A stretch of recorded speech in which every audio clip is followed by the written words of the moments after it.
All right, today I want to break down a moment that I'm convinced will go down in history as a huge turning point.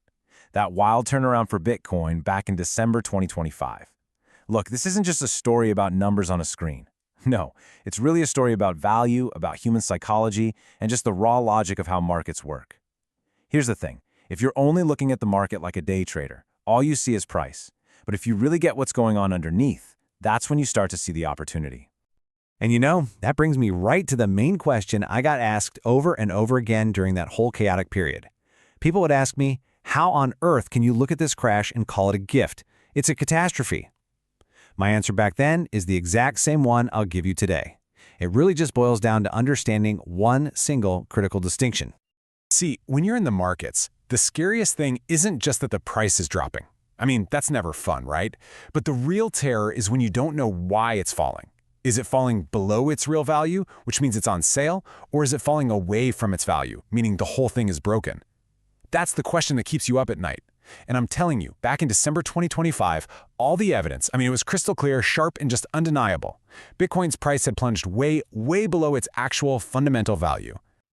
Okay, so let's really dig into why that moment was such a big deal. The first thing you've got to understand is that while history doesn't repeat itself perfectly, it definitely rhymes. The market has this familiar rhythm to it. Why?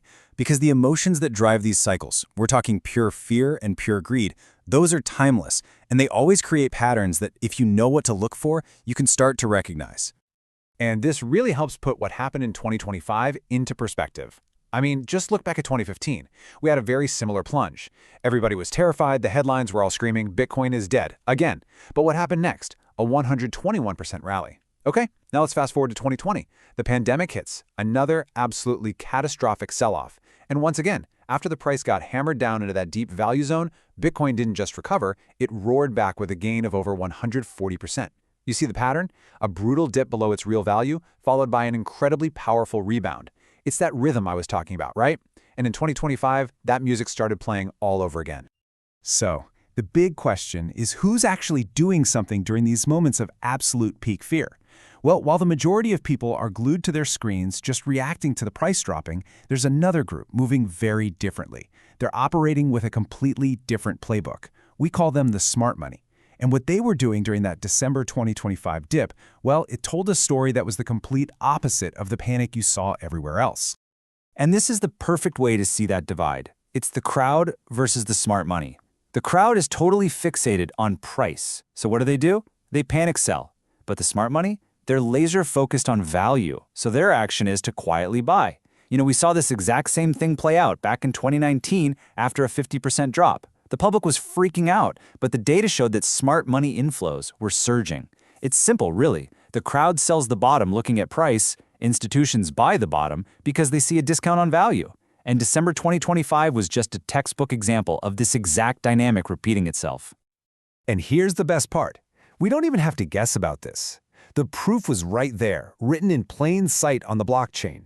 While everyone on social media was in a total meltdown, the actual on-chain data was painting a completely different picture. We saw a huge spike in Bitcoin moving into cold wallets. That's the deep, secure storage people use when they plan to hold for the long term. Miners, who usually sell to cover costs, actually flipped and started accumulating. The big ETFs, they had steady inflows for 14 straight days. The whale wallets, the biggest players, their average purchase size was going up. And maybe most importantly, the old coins, the ones held by the true long-term believers, they weren't moving an inch. You add all that up, it's an open and shut case. The people who understood value were quietly buying everything the panic sellers were throwing at them. Okay, and this brings us to a really crucial piece of the puzzle for the 2025 cycle. This was the one ingredient that no previous cycle had. I'm talking about the mature, fully fledged presence of institutional capital.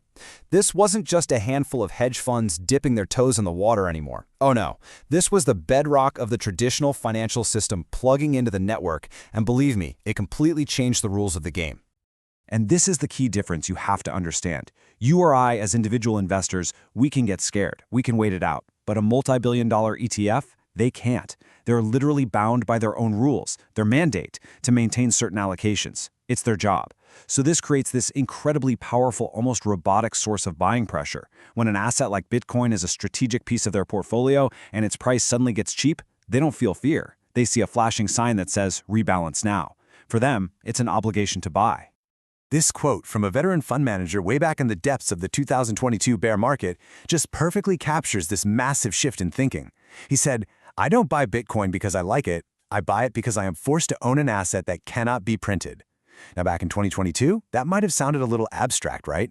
But by 2025, it was the defining truth of the market. See, once an asset shifts from being a wild speculation to a strategic hedge against inflation, the entire buying logic flips. You don't buy it when it looks good and everyone's excited. You buy it when it gets cheap. And December 2025, that was the moment it got very, very cheap. All right, now, to really get a handle on the mechanics of the rebound that came next, I want to give you an analogy that I think explains it perfectly. Let's call it the spring compression moment.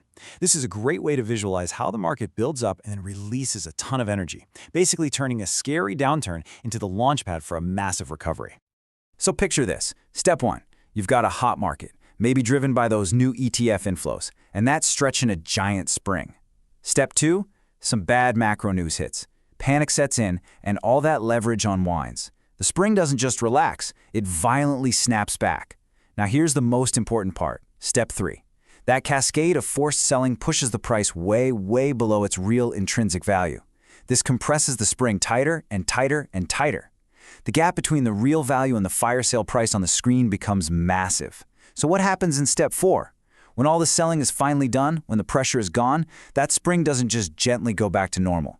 No, it uncoils with absolutely explosive force, launching the price upward. And this is what that explosive release looks like. That number, plus 132%, isn't something I just pulled out of thin air. It's not a guess. It's the logical result you get when you look at the historical patterns of these rebounds and you add in that powerful new factor, the mandatory institutional buying. That's simply what happens when a spring that has been compressed that tightly is finally let go. So, what happens when you put all these pieces together? You get one of those really rare moments in a market where all these powerful forces line up perfectly to create a major turning point. It's like a hinge on a door, swinging the market from a place of maximum fear and panic right over to the beginning of a powerful new uptrend. And December 2025, that was the hinge of this entire cycle. And this table just lays out the perfect storm that was brewing. Let's run through it. First, you had the price pushed way below its intrinsic value. Check. Second, the selling pressure from panicked traders was completely and utterly exhausted. There was no one left to sell. Check.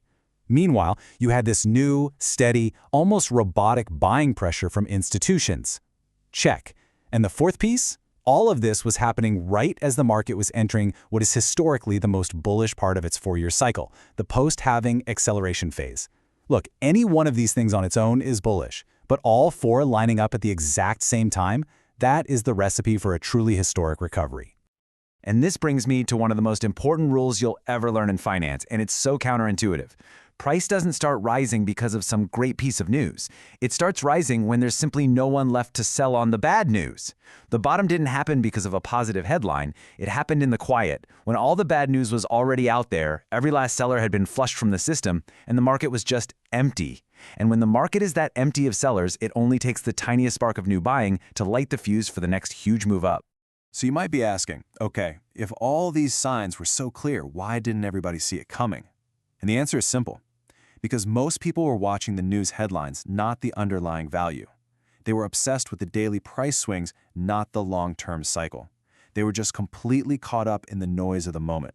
And in these situations, the winner is always the person who can tune out all that noise and just focus on the fundamental reality of what's happening. And ultimately, this is the one single message I really want you to take away from all this. Look, I'm not here to give you financial advice, to tell you to buy or sell anything. I'm here to offer you a framework, a way of thinking. The market doesn't reward the person with the highest IQ. It rewards the person with the emotional discipline to see value when everyone else is completely blinded by fear. So let's go back to that final question. Was that crash in December 2025 the end? The end of the road? No way. Not even close. It was the necessary and, yeah, painful, but ultimately constructive event that cleaned out all the impatience and set the stage for the next great run. It wasn't the final chapter of the book. It was the beginning of the next one. Because in these markets, you have to remember, the point of maximum pessimism is almost always the point of maximum opportunity. And that's never the end. That is always the beginning.